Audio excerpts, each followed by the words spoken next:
Part B then of question 8, let's factorise this cubic then. We've got 6x cubed minus x squared minus 31x minus 10. We notice that from part A, P is 6, so we've got 6 there, and Q is minus 10, so this is the same cubic. And we already know it has x plus 2 as a factor. So we can use that fact when we factorise this. Here, by part A, x plus 2 is a factor. So let's divide it out then. So x plus 2, how many times does that go into?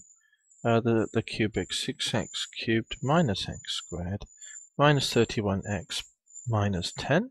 So look at the dominant terms in both. How many times does that go into that? X go into 6x cubed. It goes into 6x squared lots of. Now times through by that. 6x squared times x will give us the 6x cubed. 6x squared times 2 will give us plus 12x squared. Take away the difference. That take that goes. This take minus x squared, take 12 is minus 13x squared. Minus 31x, take away no x, this is still minus 31x. Minus 10, take away no constant, is still minus 10. Now repeat the same question. How many times does x go into minus 13x squared? It's minus 13 lots of x, isn't it? Multiply through, you get minus 13x squared, which is great. Then minus times a plus is a minus. 2 13s are 26, and that's going to be an x. Now, what have we got here? That will take away, that take that, goes. This take away minus 26 is plus 26. So 31x take plus 26x is going to be minus 5x, isn't it? Because it was minus 31x. Minus 10 take away nothing is still minus 10, so that looks good. How many times does x go into minus 5x? It goes in minus 5 number of times. Multiply through, minus 5x. And then minus times a plus is a minus, 5 2s are 10, which is what we expected. That's a 0, so we know it goes in that many times. So here let's just tie it together now. F of x can be written as x plus 2, that factor, and then it went in that many times to the cubic, didn't it? So we can write that down. 13x minus 5. Now, can we factorize that still further? Hopefully we can. X plus 2. Now it's going to be a 6 and a 1, or a 3 and a 2. The 5 is nice because it's got to be a 1 and a 5, so I can put that in straight away.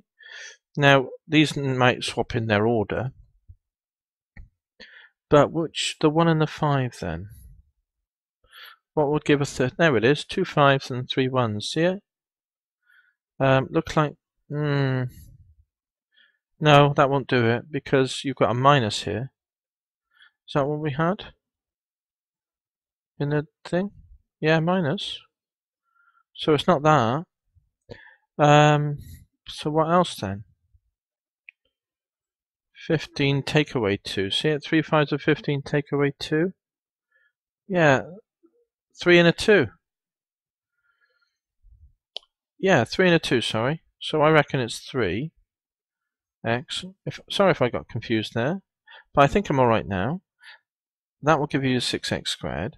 Then you want minus 15 plus 2, so that's a minus and that's a plus, equals 0. I think I did get confused there, but I sorted it out in the end, which is, the process you need to go through anyways. So are we okay with this? So the first term is 6x squared, agreed. 3x times 2x gives the 6x squared. Then we've got minus 15x plus 2x, which gives rise to minus 13x. And then plus times a minus is a minus, 1 5 is 5 minus 5. So everything seems fine. So we've factorized it then into the factors. So we don't need to put equals 0, because we're not solving it, are we? We're just factorizing it, which we've done. Great.